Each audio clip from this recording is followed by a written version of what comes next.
엘리사는 사역 초기에 왕이나 귀족들을 만나서 자주 신앙적인 조언을 해주었습니다. 그래서 갈멜산과 이스라엘 사이를 자주 왔다 갔다 하며 사역을 했습니다. 그런데 그 길목에 수넴이라고 하는 성이 있었습니다. 하루는 엘리사가 수넴 성으로 가자 거기에 사는 어떤 귀부인이 그를 초대해서 자기 집에서 엘리사에게 식사를 대접했습니다. 그 다음부터 엘리사는 수넴 성에 갈 때마다 그 집에서 식사했습니다. 어느 날 그 여인이 자기 남편에게 말했습니다. 나는 우리 집에 와서 가끔 식사하시는 그분이 하나님의 거룩한 사람이라고 생각합니다. 옥상에 작은 방 하나를 만들어서 침대와 책상과 의자와 촛대를 들여놓고 그분이 오실 때마다 우리 집에서 쉬어가게 하시면 어떨까요? 수넴 여인은 자기 집 옥상에 하나님의 사람 엘리사를 위해서 숙소까지 마련해 주었습니다. 엘리사가 언제든지 수넴에 오면 거기서 편히 쉬면서 말씀을 준비할 수 있도록 침대도 놓고 책상도 갖다 놓고 의자도 갖다 놓고 촛대까지 구비한 방을 만들어 주었습니다. 이 여인은 하나님의 사람 엘리사를 세심하게 섬겼습니다. 엘리사는 이 수넴 여인의 세심한 배려가 너무 고마웠습니다. 하루는 엘리사가 수넴 성에 와서 자기 방에 들어가서 쉬고 있다가 자기 사환 게하시에게 수넴 여인을 불러오라고 했습니다. 그 여인이 오자 엘리사가 게하시에게 말했습니다. 너는 우리에게 이처럼 세심하게 배려하는 저 부인에게 우리가 무엇을 해주면 좋겠는지 한번 물어보거라. 그리고 왕이나 군사령관에게 부탁할 일이 있으면 내가 잘 말해주겠다고 전하거라. 그러자 수넴 여인이 그 말을 듣고 말했습니다. 아닙니다, 아닙니다. 나는 내 백성 가운데 아무런 어려움도 없이 잘 살고 있습니다. 수넴 여인은 엘리사에게 아무것도 부탁하지 않았습니다. 엘리사를 통해서 왕이나 군사령관에게 줄을 대서 남편 출세를 청탁하지 않았습니다. 수넴 여인은 엘리사에게 무언가를 얻어내기 위해서 하나님의 사람 엘리사를 섬긴 것이 아닙니다. 그는 아무런 대가를 바라지 않고 봉사했습니다. 아무런 욕심 없이 그저 하나님을 사랑하고 주의 종을 존경하는 순수한 마음에서 봉사하고 헌신한 겁니다. 수넴 여인이 돌아간 후에 엘리사가 자기 사환 게하시에게 물었습니다. 그러면 내가 저 부인을 위해서 무엇을 해주면 좋겠느냐? 그러자 게하시가 대답했습니다. 이 부인은 아들이 없고 그 남편은 매우 늙었습니다. 자식이 없다는 것은 고대 사회에서는 큰 수치였습니다. 이 여인에게는 자식이 없었고 남편은 이미 늙어서 자식을 생산할 능력이 없었습니다. 이 여인에게는 자식을 낳을 희망이 없었습니다. 엘리사가 자기 사환 게하시의 말을 듣고 그 수넴 여인을 다시 불러오라고 했습니다. 수넴 여인이 들어와서 문 앞에 서 있자 엘리사가 그에게 희망을 선포했습니다. 한 해가 지나 내년 이맘쯤에 네가 아들을 품에 안으리라.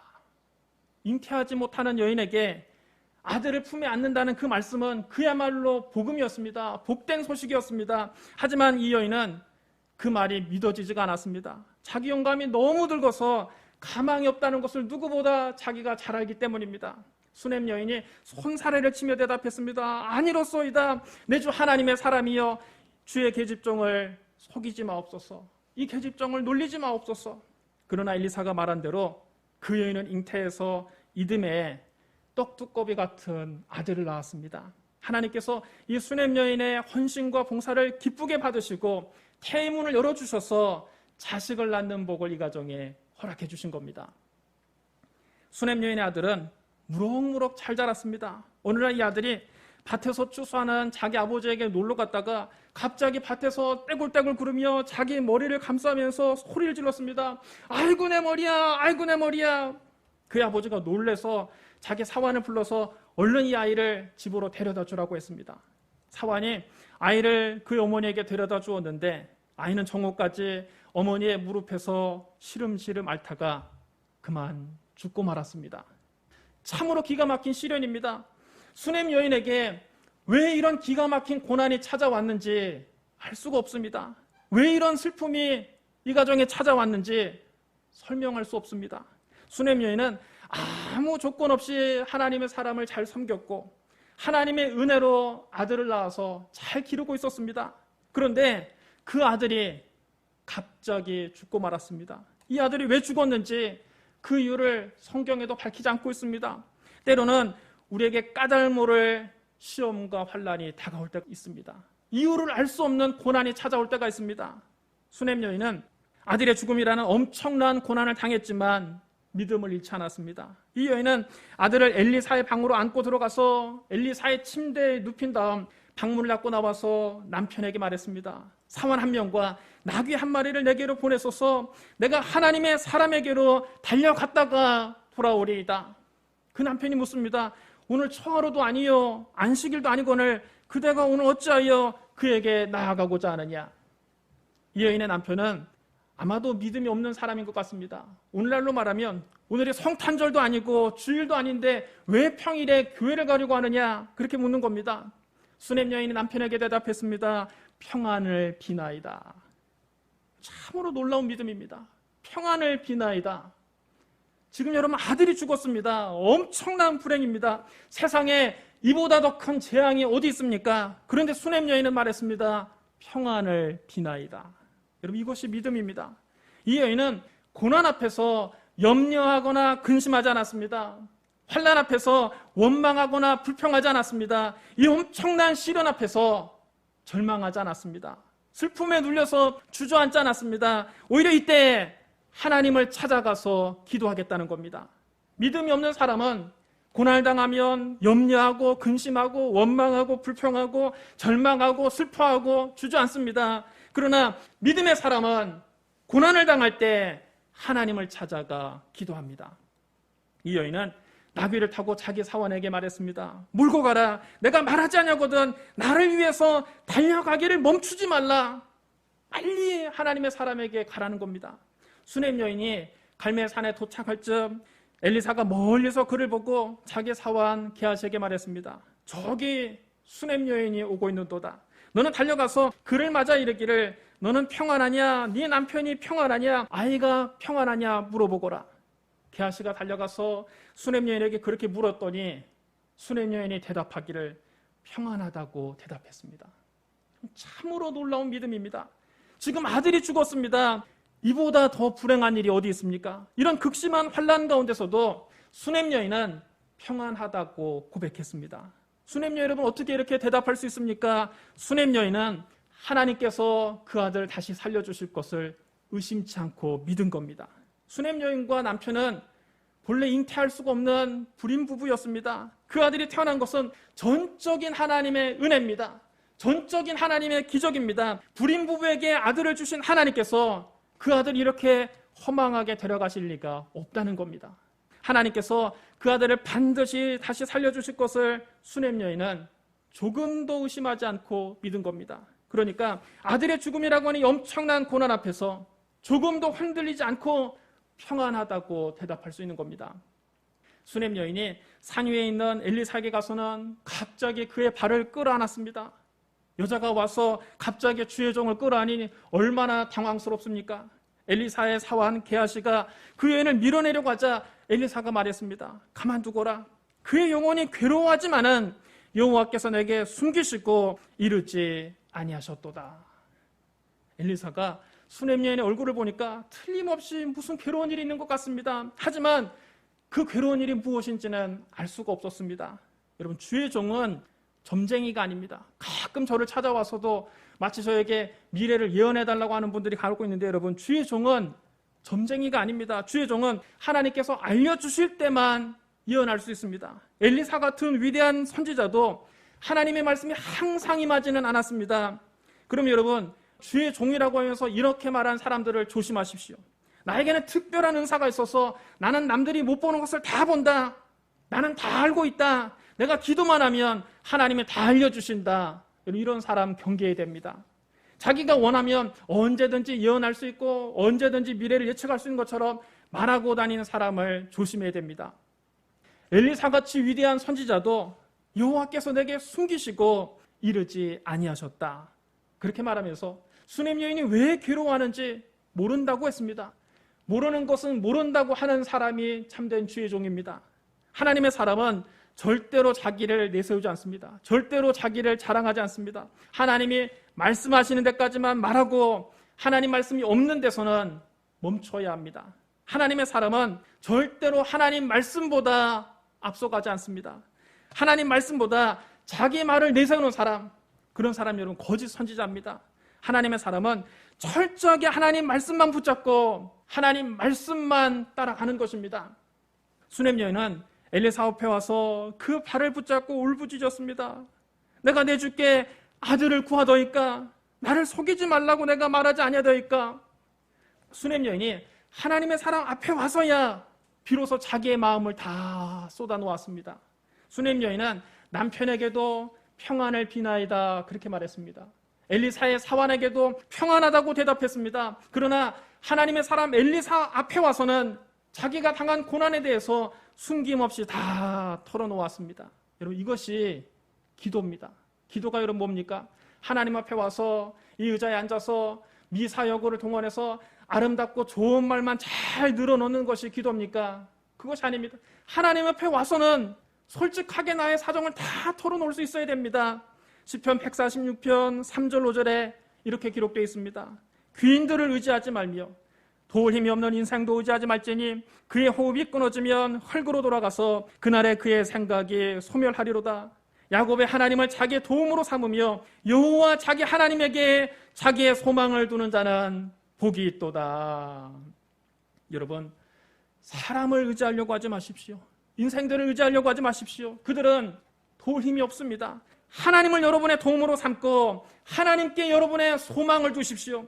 하나님만이 가장 확실한 피난처요, 요새요, 산성이요, 피할 바위시요, 우리의 도움이십니다. 여러분이 어려운 문제를 만났을 때 사람 앞에서 울면서 여러분의 사정을 하소연하지 마십시오. 그런다고 여러분 그 사람이 여러분을 도와주는 것이 아닙니다. 괜히 내 꼴만 더 우습게 됩니다. 사람들이 앞에서는 이해해주는 것 같이 얘기하죠. 같이 동정해주는 것 같이 얘기하죠. 그러나 나중에 보면 뒤에 가서 다 소문내고 오히려 비웃고 맙니다. 앞에서는 정말 안 됐다. 일을 어떻게 하면 좋냐. 정말 딱하다. 고개를 끄덕끄덕 하죠. 그런데 며칠 지나서 보면 동네방네 내 소문이 다 나 있습니다. 내 문제에 대해서 모르는 사람이 없습니다. 달라는 도움은 안 주고 오히려 안 좋은 소문만 퍼뜨립니다. 오히려 현실보다 더 나쁘게 부풀려서 소문이 나 있습니다. 사실은 요만한 문제인데 이만하게 부풀려서 소문이 나 있습니다. 문제를 만났을 때 사람을 찾아가면 사람은 위로해 준다고 하면서 상처난 곳에 오히려 소금을 뿌립니다. 그냥 소금만 뿌리는 것이 아니라 소금을 뿌리고 막 비벼댑니다. 너무 마음을 아프게 합니다. 그러므로 삶의 큰 문제를 만났을 때는 사람을 찾아다니려고 하지 말고 하나님 앞에 나와서 기도해야 됩니다. 사람 앞에 울면서 하소연하지 말고 하나님 앞에 나와서 울면서 기도해야 됩니다. 하나님 앞에 나와서 울면서 기도하면 소문날 염려도 없습니다. 하나님 앞에 무릎 꿇으면 사람 앞에 무릎 꿇지 않아도 됩니다. 하나님 앞에 엎드리면 자존심에 상처 입을 일도 없습니다. 하나님 앞에 부르짖어 기도하면 그 문제가 해결됩니다. 시편 118편 5절로 9절에 이렇게 기록되어 있습니다. 내가 고통 중에 여호와께 부르짖었더니 여호와께서 응답하시고 나를 넓은 곳에 세우셨도다. 여호와는 내 편이시라 내가 두려워하지 아니하리니 사람이 내게 어찌할까? 여호와께서 내 편이 되사 나를 돕는 자들 중에 계시니 그러므로 나를 미워하는 자들에게 보응하시는 것을 내가 보리로다. 여호와께 피하는 것이 사람을 신뢰하는 것보다 나으며 여호와께 피하는 것이 고관들을 신뢰하는 것보다 낫도다. 여러분, 하나님께 피하는 것이 사람을 의지하는 것보다 낫고 하나님께 피하는 것이 고관들에게 의지하는 것보다 훨씬 낫습니다. 환난 날에 나를 부르라. 내가 너를 건지리니 네가 나를 영화롭게 하리로다. 우리가 환난 고통 당할 때는 하나님 앞에 나가서 부르짖어 기도할 때입니다. 우리가 부르짖어 기도하면 하나님이 반드시 응답하십니다. 내가 동분서주하며 일하면 사람이 일할 뿐이지만 내가 부르짖어 기도하면 하나님이 일하십니다. 그러므로 태산 같은 문제를 만났을 때 내 힘으로 해결하겠다고 동분서주하며 다니지 마십시오. 제발 사람 찾아가서 도와달라고 하소연하지 마십시오. 사람 앞에 무릎 꿇지 마십시오. 사람 앞에 머리를 조아리지 마십시오. 그러면 반드시 여러분 실망합니다. 내 꼴만 우스워집니다. 그나마 조금 남아있던 자존심마저 산산이 부서지고 마음의 상처는 더 커지고 부끄러움만 당하게 됩니다. 사람에게 도움받을 생각은 아예 하지 마십시오. 사람에게 기대려는 마음은 아예 눈곱만큼도 갖지 마십시오. 아무리 큰 어려움을 당한다 할지라도 사람들에게는 평안하다고 말하십시오. 사람 앞에서는 항상 어깨를 펴고 당당하십시오. 여러분 지금 어깨를 활짝 펴보시기 바랍니다. 지금 앉아있는 그 자리에서 여러분 가슴을 웅장하게 펴보시기 바랍니다. 여러분 항상 그러고 다니십시오. 사람 앞에서는 당당하십시오. 사람 앞에 비굴한 모습을 보이지 마십시오.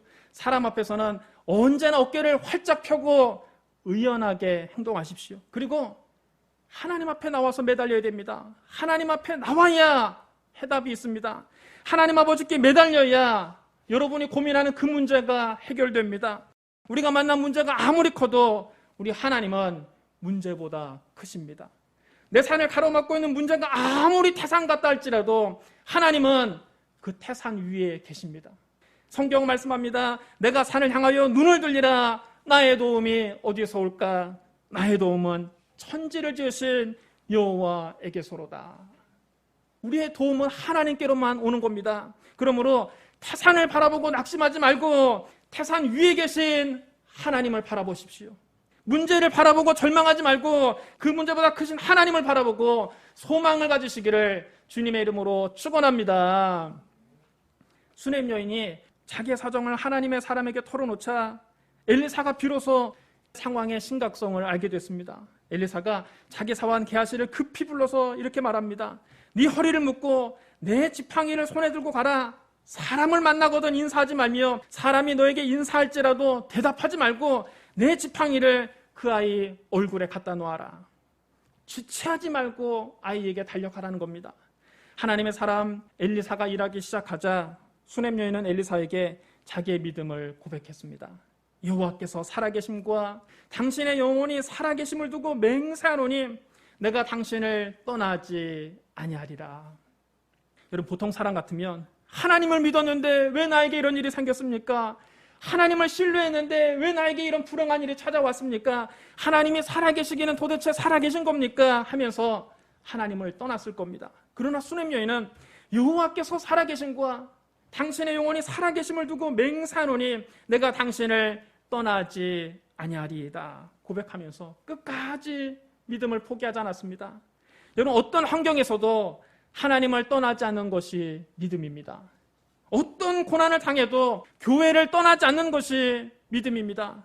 어떤 상황에서도 하나님을 예배하는 것이 믿음입니다. 우리가 극심한 시험과 환난을 당해도 믿음을 포기하지 않고 하나님을 붙잡고 나아가면 반드시 기적이 일어납니다. 하나님이 반드시 문제를 해결해 주십니다. 엘리사가 일어나서 수넴 여인을 따라서 그 집으로 가고 있는데 먼저 그 집에 갔던 게하시가 그 집에서 나오면서 엘리사에게 말을 합니다. 지팡이를 아이의 얼굴에 놓았으나 소리도 없고 듣지도 않습니다. 아이가 깨어나지 않습니다. 가망이 없는 것 같습니다. 하나님의 사람 엘리사의 지팡이를 얼굴에 갖다 놓았지만 아무런 효험도 없었다는 겁니다. 우리가 문제를 놓고 하나님 앞에 간절히 기도했는데 눈에 보이는 변화가 없으면 낙심하기 쉽습니다. 아이고 기도해도 소용이 없는가 보다. 하나님 나를 안 도와주시려나 보다. 그렇게 여러분 뒤로 물러가면 안 됩니다. 눈에는 아무 증거 안 보이고 귀에는 아무 소리 안 들리고 손에는 잡히는 것이 없어도 믿음으로 담대하게 나아가야 됩니다. 엘리사가 집에 들어가 봤더니 정말 아이가 죽었는데 자기 침대에 눕혀놓았습니다. 엘리사는 자기 방에 들어가서 문을 닫았습니다. 이제 방 안에는 엘리사와 죽은 아이 둘뿐입니다. 엘리사가 하나님께 간절히 기도한 다음 그 아이의 차가운 시신이 올라가서 자기의 입을 그의 입에, 자기의 눈을 그의 눈에, 자기의 손을 그의 손에 대고 엎드렸습니다. 엘리사가 그 아이의 차가운 시신이 올라가서 자기의 입을 그의 입에, 자기의 눈을 그의 눈에, 자기의 손을 그의 손에 대고 엎드린 것은 자기 생명이라도 이 아이에게 주고 싶었기 때문입니다. 차라리 내가 죽고 이 아이가 살아났으면, 차라리 내가 이렇게 싸늘하게 식어버리고 이 아이에게 따뜻한 온기가 돌아왔으면, 여러분 이것이 주의 종의 마음입니다. 사도 바울도 고린도 교회에 보내는 편지에서 이렇게 고백했습니다. 아직도 날마다 내 속에 눌리는 일이 있으니 곧 모든 교회를 위하여 염려하는 것이라. 누가 약하면 내가 약하지 아니하며 누가 실족하게 되면 내가 애가 타지 아니하더냐. 여러분 교회를 향한 주의 종의 마음이 이런 겁니다. 또 사도 바울은 말했습니다. 그런즉 사망은 우리 안에서 역사하고 생명은 너희 안에서 역사하느니라. 사망은 주의 종 안에서 역사하고 생명은 성도들에게 가기를 원한다는 것입니다. 목자의 애타는 심정입니다. 오늘 여러분 가운데 아픈 분이 있습니까? 제가 간절한 마음으로 기도합니다. 예수 이름으로 그 병을 떨쳐버리고 병상에서 일어나게 되시기를 주님의 이름으로 축원합니다. 엘리사가 아이 위에 올라가서 자기의 입을 그 아이의 입에, 자기의 눈을 그 아이의 눈에, 자기의 손을 그 아이의 손에 대고 엎드려 기도하자 아이의 몸이 점점 따뜻해지기 시작했습니다. 그는 침대에 내려와서 방 안을 이리저리 걸어 다니다가 다시 올라가서 아이 위에 엎드렸습니다. 엘리사가 자기의 목숨을 걸고 하나님께 기도했지만 그 기도 한 번에 아이가 살아난 것은 아니었습니다. 그래서 엘리사가 침대에서 내려와서 방 안을 이리저리 걸어 다니며 잠깐 쉬었다가 다시 올라가서 기도한 것입니다. 여러분, 엘리사 같은 위대한 선지자도 기도 한 번에 응답받은 것이 아니라 두 번이나 자기의 목숨을 걸고 기도한 후에야 응답을 받았습니다. 그러나 오늘 너무 많은 성도들이 기도 한 번 해보고 응답이 없다고 기도를 포기합니다. 아유, 하나님은 나를 사랑하지 않는가 보다. 하나님은 나를 버리셨는가 보다. 응답은 없는가 보다. 하나님이 없는가 보다. 원망하고 불평하고 기도를 포기합니다. 아예 기도를 한 번도 안 해보고 하나님이 안 도와주신다고 원망하고 불평하는 성도도 있습니다. 그러면 안 됩니다. 우리는 항상 기도하고 낙심하지 말아야 됩니다. 여러분, 한 번 기도해서 안 되면 두 번 기도하십시오. 두 번 기도해서 안 되면 세 번 기도하십시오. 언제까지 기도해야 됩니까? 응답이 올 때까지 기도하십시오. 엘리사같이 위대한 선지자도 한 번에 응답받지 않았습니다. 그가 자기의 목숨이라도 그 아이에게 내주는 심정으로 기도했지만 한 번에 여러분 그 아이가 살아나지 않았습니다. 여러분, 그런데 우리가 무슨 대단한 영성가라고 기도 한 방에 모든 문제를 다 끝내려고 합니까? 항상 기도하고 낙심하지 않기를 바랍니다. 응답이 올 때까지 기도를 포기하지 않는 믿음의 성도들이 되시기를 주님의 이름으로 축원합니다. 엘리사가 자기의 목숨을 걸고 두 번이나 아이 위에 엎드려 기도하자 아이가 재채기를 7번 하더니 눈을 떴습니다. 죽은 아이가 다시 살아난 겁니다. 하나님의 기적이 일어났습니다. 엘리사가 게하시를 불러서 아이의 어머니를 데려오라고 했습니다. 수넴 여인이 들어오자 엘리사가 네 아들을 데리고 가라고 했습니다. 그 여인은 엘리사의 발 앞에 엎드려 절한 다음 아이를 품에 안고 밖으로 나갔습니다. 그의 얼굴에 한박 웃음이 지어졌습니다. 하나님께서 죽은 아이를 살려서 다시 그 엄마 품에 안겨주신 겁니다. 우리가 알거니와 하나님을 사랑하는 자, 곧 그 뜻대로 부르심을 입은 자들에게는 모든 것이 합력하여 선을 이루느니라.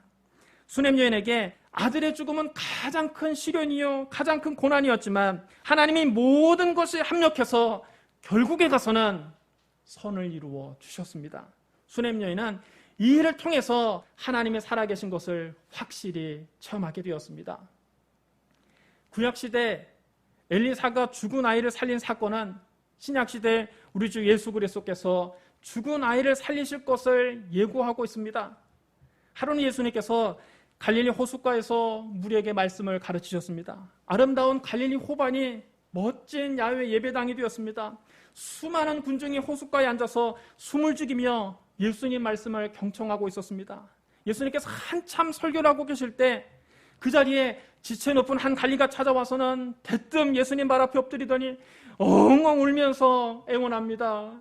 내 어린 딸이 죽어갑니다. 제발 우리 집에 오셔서 그 아이에게 손을 얹어주십시오. 그러면 아이가 병이 낫고 살아날 겁니다. 이 광경을 보고 모든 사람이 깜짝 놀랐습니다. 호숫가에서 예수님 말씀을 듣고 있던 수천 명의 군중도 놀라고 예수님의 12제자도 놀랐습니다. 예수님 발 앞에 엎드린 사람이 다른 누구도 아닌 회당장 야이로였기 때문입니다.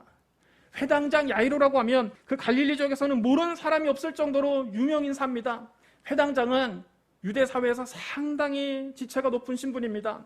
회당은 유대 공동체의 회의와 재판과 교육 장소로 활용되었습니다. 오늘날로 치면 회당이 어떤 곳이냐? 시의회도 되고 지방 법원도 되고 학교도 되는 곳이 유대교 회당입니다. 그 회당에서 가장 높은 사람이 바로 회당장입니다. 그러므로 회당장은 오늘날로 치면 시의회 의장 겸 지방 법원장 겸 학교 교장 선생님이십니다. 그러니 회당장 야이로는 그 마을에서 가장 신분이 높고 존경받는 어른이었습니다. 반면에 예수님은 그 당시 유대교에서 이단으로 낙인이 찍혀 있었습니다. 나이도 30세밖에 안 되는 새파란 젊은이입니다. 따라서 지위도 훨씬 높고 나이도 지긋한 이 회당장이 수많은 군중들이 보는 앞에서 예수라는 젊은이 발 앞에 엎드린다는 것은 상상조차 하기 어려운 일입니다. 또 예수님을 자기 집으로 초청했다는 것이 사람들에게 알려지면 유대교에서 파면을 당할지도 모릅니다. 그럼에도 회당장 야이로가 예수님을 자기 집으로 모시려는 것은 자기의 딸을 살리려는 겁니다. 딸을 살려야겠다는 간절함 때문에 사람들 보는 앞에서 체면도 다 버리고 자기 지위를 잃을 것도 각오한 것입니다. 그 딸은 회당장이 늦은 나이에 얻은 외동딸입니다. 금지 오겹으로 키워서 이제 겨우 12살 된 딸입니다. 눈에 넣어도 아프지 않은 그 딸이 지금 숨을 헐떡이며 죽어가고 있습니다. 가쁜 숨을 몰아쉬고 있습니다. 자식에 대한 부모의 사랑은 천륜입니다. 하늘이 준 사랑이기에 그 무엇으로도 막을 수가 없습니다. 야이로는 유대교 회당장이었기 때문에 평소 같으면 예수님 앞에 나올 수도 없고 나오지도 않았을 것입니다. 그러나 자기 어린 딸이 죽을 병에 걸려서 시름시름 죽어가는 것을 보고는 가만히 있을 수가 없었습니다. 그래서 그는 자기가 죽더라도 자기 딸을 살려야겠다는 각오로 체면을 다 집어던지고 자기의 지위도 다 버릴 각오로 예수님 앞에 나온 겁니다. 예수님이 그 회당장의 믿음을 보시고 흔쾌히 그의 집에 같이 가기로 하셨습니다. 갈릴리 호숫가에서 예수님 말씀을 듣고 있던 그 수천 명의 무리도 예수님을 따라갔습니다. 굉장한 볼거리가 생긴 겁니다. 과연 예수님이 회당장의 딸을 살려낼 수 있을까? 사람들마다 이런 의구심을 가지고 예수님 주위를 애워싸고 따라갔습니다. 이처럼 수많은 군중이 예수님을 애워싸고 밀기도 하고 당기기도 하면서 회당장의 집으로 가고 있는데 가는 길에 그만 시간을 지체하는 사건이 생기고 말았습니다. 12해 동안이나 혈루증을 앓던 한 여인이 예수님 뒤에 와서는 예수님 옷자락을 살짝 만진 겁니다. 그 순간 12해 혈루증 앓던 그 여인이 깨끗이 나아버렸습니다. 혈루 근원이 깨끗이 말라버렸습니다. 예수님이 가시던 발걸음을 멈추고 돌아서서 묻습니다. 내게 손을 댄 자가 누구냐? 내게서 능력이 나갔느니라. 주님이 당신의 옷자락에 손을 댄 사람을 한참 동안 찾았습니다. 베드로가 하도 답답해서 예수님께 이렇게 대답했습니다. 주여, 우리가 밀려들어 지금 미나이다. 이렇게 많은 군중이 예수님을 지금 애워싸고 밀기도 하고 끌기도 하는데 누가 손을 댔는지 어떻게 압니까? 이렇게 이야기를 하는 동안 자꾸만 시간은 흘러갑니다. 회당장은 지금 1분 1초가 급합니다. 집에서 숨을 헐떡인 자기 딸을 생각하니까 입술이 바짝바짝 마릅니다. 가슴이 타들어갑니다. 하지만 예수님은 아랑곳하지 않고 당신이 하실 일을 다 하고 계셨습니다. 여러분, 이것이 무엇을 의미합니까? 하나님의 시간은 우리의 시간과 다르다는 것입니다. 여러분, 하나님의 시계는 우리의 시계와 다릅니다. 인간이 조급하지 하나님은 언제나 느긋하십니다. 하나님은 언제나 당신의 시간표에 따라서 일하십니다. 농부가 여러분 농사 짓는 것이 아무리 급하다고 해서 하나님의 겨울을 단축시켜주지 않습니다. 수확이 급해서 아유 빨리 수확을 해서 이 쌀을 팔아야 우리 아들 등록금을 낼 텐데 그렇다고 해서 여러분 하나님이 여름을 단축시켜주지 않습니다. 하나님의 역사는 하나님의 시간에 따라 나타납니다. 그러면 여러분 우리가 하나님 앞에 기도했으면 하나님의 때를 기다려야 됩니다. 회당장 야이로가 겨우 12해 혈루증 앓던 여인을 떨쳐버리고 이제 집으로 가려고 하는데 집에서 하인들이 뛰어나옵니다. 그리고 회당장 앞에서 자기들의 옷을 찢으며 보고합니다. 당신의 딸이 죽었나이다. 선생님을 더 괴롭게 하지 마소서. 이미 다 끝났습니다. 회당장 야이로가 예수님을 모시러 간 사이에 딸이 이미 숨을 거두고 죽었다는 것입니다.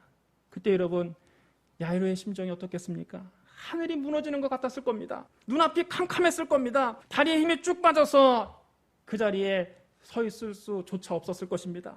여러분 우리가 시험 당할 때 보면 원래 기대했던 것과는 정반대 일이 벌어지는 것을 반드시 경험하게 될 것입니다. 회당장 야이로도 예수님을 모시고 집으로 가면 자기 딸이 살아날 줄 알았는데 지금 벌어진 상황은 정반대의 상황이 벌어졌습니다. 그 딸이 숨을 거두고 죽었다는 것입니다. 이런 시련이 우리에게 반드시 찾아옵니다. 평생의 모든 꿈이 허물어져서 살아갈 용기가 없어질 때가 있습니다. 작은 축복이 오기 전에는 작은 죽음이 오고 큰 축복이 오기 전에는 큰 죽음이 먼저 옵니다. 우리의 믿음을 뿌리채 흔들어 놓는 시련이 반드시 오게 되어 있습니다. 회당장 야이로가 그랬습니다. 이제 딸은 이미 숨을 거뒀고 그의 모든 노력은 물거품이 되고 말았습니다. 이제 모든 것이 끝났습니다. 캄캄한 절망이 그에게 찾아왔습니다. 그가 그 소식을 듣고 더 서 있을 수가 없어서 땅바닥에 주저앉으려고 했습니다. 그때 예수님께서 그에게 말씀하셨습니다. 두려워하지 말고 믿기만 하라. 그리하면 딸이 구원을 얻으리라. 두려워하지 말고 믿기만 하라. 우리에게 절망이 밀려올 때 상황을 바라보면 주저앉을 수밖에 없습니다. 그러나 우리가 믿음의 시련을 통과할 때 반드시 잊지 말아야 될 한 가지가 있습니다. 그것은 바로 그 순간에도 예수님이 바로 우리 곁에 계시다는 사실입니다. 우리가 믿음의 시련을 통과한다고 할 때, 우리가 고난의 캄캄한 밤을 지난다고 할 때 예수님이 우리를 버리고 저 머나먼 하늘로 도망치시는 것이 아닙니다. 회당장 야이로가 딸의 사망 소식을 듣는 바로 그 순간에도 예수님은 바로 회당장 그 옆에 함께 계셨습니다. 여러분에게 믿음의 시련이 다가올 때, 고난의 터널을 통과할 때, 그래서 세상 사람들에게 다 버림받았다 생각할 때 바로 그때에도 예수님 바로 여러분 곁에 계십니다. 절대로 여러분을 떠나지 않고 계십니다. 우리가 너무 낙심해서 포기하고 이제 주저앉으려고 할 때 주님은 우리의 귓가에 세미한 음성으로 말씀하십니다. 두려워하지 말고 믿기만 하라. 두려워하지 말고 믿기만 하라. 예수님께서 회당장 야이로의 집에 들어가 보니까 벌써 장례 절차가 진행되고 있었습니다. 한쪽에서는 구슬픈 피리 소리가 들리고 사람들이 그 곡조에 맞춰서 통곡을 하면서 온 집안이 울음바다가 되어 있었습니다. 아이고 불쌍한 것. 어린 것이 꽃도 한번 펴보지 못하고 벌써 죽었네. 아이고 어떡하나. 가여워서 어떡하나. 불쌍해서 어떡하나. 예수님께서 그들을 보고 말씀하셨습니다. 울지 말라. 죽은 것이 아니라 잔다. 예수님은 그 절대 절망적인 상황에서도 희망을 선포하셨습니다.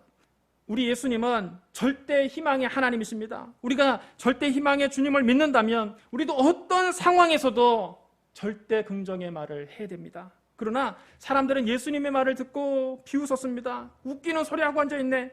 죽은 아이를 보고 잔다니 별 이상한 사람도 다 보겠다. 의사가 와서 벌써 다 진찰해보고 사망 진단서까지 끊어주고 갔는데 저 사람 제정신이 아닌가 보다. 미친 사람인가 보다.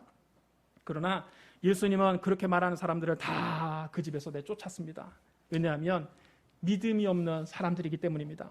예수님은 믿음이 없는 사람들과는 함께 일하실 수 없습니다. 믿음 없는 사람들이 자꾸 옆에서 믿음 없는 말, 부정적인 말, 절망적인 말을 쏟아놓으면 하나님의 기적은 일어나지 않습니다. 성경 말씀합니다. 믿음이 없이는 하나님을 기쁘시게 하지 못하나니 하나님께 나아가는 자는 반드시 그가 계신 것과 또한 그가 자기를 찾는 자들에게 상 주시는 이심을 믿어야 할지니라. 하나님이 살아계신 것과 하나님 우리에게 좋은 상을 주신다는 것을 믿고 나아가야 된다는 것입니다. 믿음 없는 사람들이 뭉쳐있으면 하나님의 기적은 일어나지 않습니다. 불신앙의 파장이 믿음의 역사를 회방하기 때문입니다. 믿음의 사람들이 뭉쳐있어야 하나님의 기적이 일어나는 겁니다. 우리가 교회에 나오는 것이 그래서 중요한 것입니다. 교회는 믿음의 사람들이 뭉쳐있는 곳입니다. 이곳 함께 모여서 함께 찬송을 부르고 함께 말씀을 듣고 함께 기도할 때 기적이 일어나는 겁니다. 혼자 기도하는 것보다 두세 사람이라도 함께 모여서 기도하면 훨씬 더 능력이 있습니다. 예수님 말씀하셨습니다. 진실로 너희에게 이르노니 너희 중에 두 사람이 땅에서 합심하여 무엇이든지 구하면 하늘에 계신 내 아버지께서 그들을 위하여 이루게 하시리라. 두세 사람이 내 이름으로 모인 곳에는 나도 그들 중에 있느니라. 예수님은 회당장 야이로의 집에서 믿음 없는 구경꾼들을 다 쫓아내시고 통곡하는 사람들을 다 쫓아내시고 12제자 가운데서도 믿음이 강한 베드로와 요한과 야고보만 그 집에 들여보내셨고 아이의 부모 외에는 들어오는 것을 허락하지 않으셨습니다. 이렇게 하신 후에 예수님이 그 죽은 아이의 손을 잡고 외치셨습니다. 아이야 일어나라. 그러자 그 아이가 기침을 콜록콜록 몇 번 하더니 눈을 번쩍 떴습니다. 그리고 한숨 푹 자고 일어난 아이처럼 기지개를 쭉 펴더니 부수수 일어나서 자기 엄마를 보고 말합니다. 엄마 나 배고파. 나 밥 좀 줘. 예수님이 아이 엄마에게 말했습니다. 아이에게 먹을 것을 주어라. 그 아이가 부모님이 보는 앞에서 맛있게 음식을 먹었습니다. 이를 본 사람들이 다 눈이 휘둥그레졌습니다. 아이의 부모도 놀라고 베드로와 요한과 야고보도 놀라고 집 밖에 있던 사람들도 다 깜짝 놀랐습니다. 죽었던 아이가 멀쩡하게 살아나서 밥까지 먹은 여러분, 놀라지 않을 수가 있습니까? 회당장 야이로가 절대 절망의 상황에서도 두려워하지 않고 끝까지 주님을 믿었더니 하나님의 기적이 일어난 것입니다. 사랑하는 성도 여러분, 우리 하나님은 죽은 자를 살리시며 없는 것을 있는 것으로 부르시는 이십니다. 죽은 자도 살리신 하나님께서 해결하지 못할 문제가 무엇이 있겠습니까? 죽은 자도 살리신 하나님께서 못 고칠 질병이 무엇이 있겠습니까? 여러분 혼자서 해결할 수 없는 큰 문제가 있습니까? 하나님 앞에 나오십시오. 의사가 못 고친다고 하는 병이 있습니까? 하나님 앞에 나오십시오. 하나님 앞에 부르짖어 기도하십시오. 어떤 일이 있어도 하나님을 떠나지 마십시오. 어떤 상황에서도 믿음을 잃지 마십시오. 하나님께 부르짖어 기도하십시오. 하나님은 말씀하셨습니다. 너는 내게 부르짖으라. 내가 너에게 응답하겠고 네가 알지 못하는 크고 은밀한 일을 너에게 보이리라. 예수님도 말씀하셨습니다. 구하라 그리하면 너에게 주실 것이요 찾으라 그러면 찾아낼 것이요 문을 두드리라 그리하면 너에게 열릴 것이니 구하는 이마다 받을 것이요 찾는 이는 찾아낼 것이요 두드리는 이에게는 열릴 것이니라. 너희 중에 누가 아들이 떡을 달라는데 돌을 주며 생선을 달라는데 뱀을 줄 사람이 있겠느냐? 너희가 악할지라도 좋은 것으로 자식에게 줄 줄 알거든 하물며 하늘에 계신 너희 아버지께서 구하는 자에게 좋은 것으로 주시지 아니하겠느냐. 우리 하나님은 좋으신 하나님이십니다. 우리가 하나님께 부르짖어 기도하면 하나님 우리가 알지 못하는 크고 은밀한 방법으로 우리의 기도에 응답해 주십니다. 좋으신 하나님은 우리에게 좋은 것을 주십니다. 모든 것이 합력하여 선을 이루게 하십니다. 오늘 하나님께 간절히 부르짖어 기도함으로 살아계신 하나님을 이 자리에서 만나시기 바랍니다. 여러분의 문제가 해결되기를 바랍니다. 여러분의 질병이 치료되기를 바랍니다. 여러분의 영혼이 잘됨같이 범사에 잘되고 강건하며 생명 얻되 풍성히 얻게 되시기를 주님의 이름으로 축원합니다. 주님의 이름으로 축원합니다. 우리 기도하겠습니다. 사랑이 많으시고 은혜가 풍성하신 하나님 아버지, 우리 힘으로 도저히 해결할 수 없는 문제가 있습니다. 인간의 힘으로 고칠 수 없는 질병이 있습니다. 살아계신 하나님 앞에 내어놓고 기도하오니 오늘 기적을 베풀어 주시옵소서. 죽은 가정이 살아나게 하여 주시옵소서. 죽은 사업장이 살아나게 하여 주시옵소서. 죽어가는 몸이 살아나게 하여 주시옵소서. 예수 이름으로 명하노니 일어날지어다. 일어날지어다. 우리에게 기적을 베풀어 주시니 감사합니다. 예수님 이름으로 감사하며 기도드리옵나이다. 아멘.